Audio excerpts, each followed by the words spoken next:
4.3 livestream has ended, showing us some new amazing content that will be added in the update. I'm Gotcha Spark, and let's jump into it, starting off by showing us two new characters that will arrive in the update, Navia and Cheverus. Starting off with Navia, she is a 5-star Geo Claymore user that uses her Gunbrilla for her elemental skill to fire Razula shard shots that can pass through opponents, dealing Geo damage. For a period of time after using her elemental skill, Navia normal, charge, and plunge attacks will become stronger and have Geo infusion that cannot be overwritten. When a character in the party gains an elemental shard, Navia will gain crystal shrapnel charges and will consume these charges when using her elemental skill.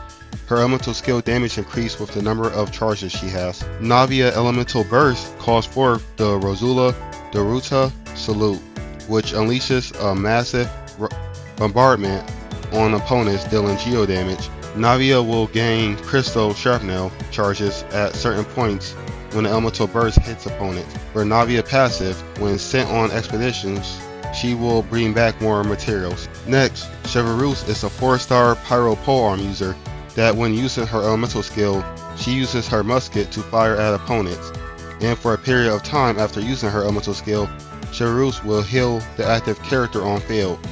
When nearby party members trigger the overload reaction, Cheverus will gain Overcharge Ball. Holding the E skill will consume the overcharge, dealing increased damage in a larger AoE. This attack will also grant an attack buff to all Pyro and Electro characters in the party.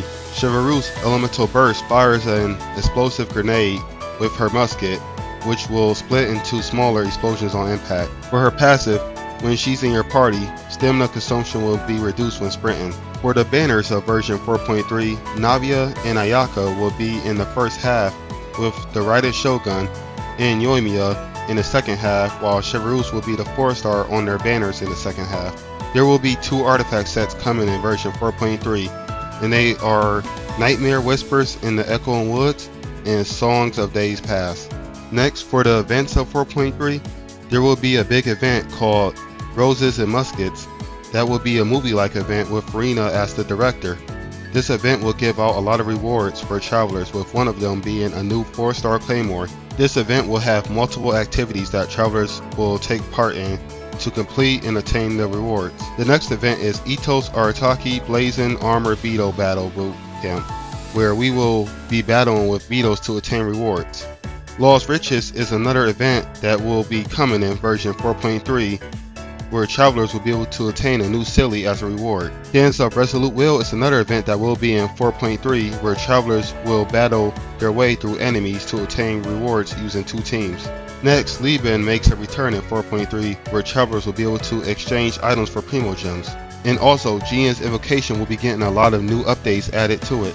4.3 will have a lot of new quality of life coming to the game, with one of them being for artifacts.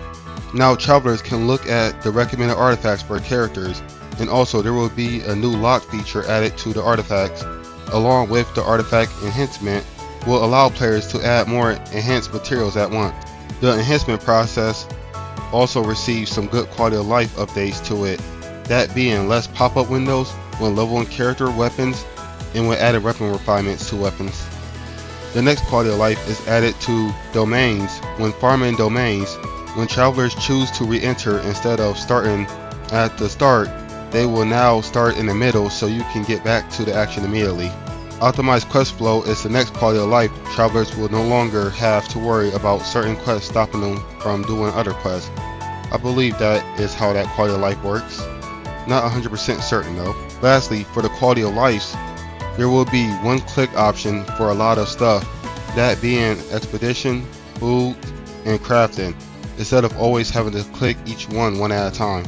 And next, for the final update coming in 4.3, the teapot has a new realm layout that is an amazing underwater layout that looks really cool.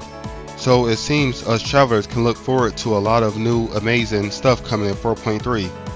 Comment below what you're most excited for in this update. Like and subscribe if you enjoyed this video, and thanks for watching.